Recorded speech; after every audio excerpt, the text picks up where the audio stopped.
बिस्मिल्लाहिर्रहमानिर्रहीम अस्सलाम वालेकुम दोस्तों, वेलकम करते हैं इमरान ऑफिशियल में। वो तमाम गैर मुल्की जो सऊदी अरब का सफ़र करना चाहते हैं या कर रहे हैं या उधर रह रहे हैं, सऊदी वजारत दाखिला की तरफ से 2022 की पहली पाबंदी लगा दी गई है।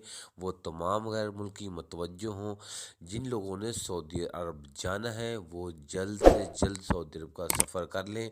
वो चाहे किसी भी ममालिक से ताल्लुक़ रखते हैं, तो सबसे पहले जो वार्निंग दी गई है, जो सऊदी शहरी हैं, जो सऊदी अरब में जिन लोगों ने गैर मुल्कियों के साथ शादी की हुई है और उनके जो फैमिली जो किसी दूसरे ममालिक में रह रहे हैं और सऊदी अरब आ रहे हैं, तो उनके लिए भी सख्त कानून पास कर दिया गया है।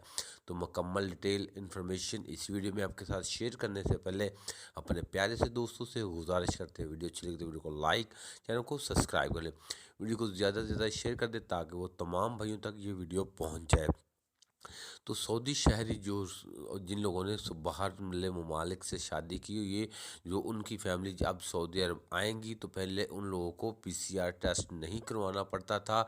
अब उनको पीसीआर टेस्ट लाजमी करवाना पड़ेगा। तो जैसे कि कोरोना के बढ़ते हालात, जो ओमिक्रॉन वायरस है बहुत तेज़ी से फैल रहा है, तकरीबन 20 से 25 केसेस सामने आए हैं। इस वजह से सऊदी वजारत दाखिला की तरफ से ऐलान किया गया है कि पीसीआर टेस्ट, चाहे वो सऊदी शहरी हो या गैर मुल्की हो, उनको पीसीआर टेस्ट 72 घंटे पहले लाजमी ही करवाना होगा, तब ही सऊदी अरब आने की इजाज़त होगी। तो जो मेरे भाई सऊदी अरब का सफ़र करना चाहते हैं, दिसंबर में ही कर लें। तो जनवरी में हो सकता है कि इससे ज़्यादा भी कोई पाबंदी लग जाए। फ़िलहाल पीसीआर टेस्ट लाजमी करार दे देगी।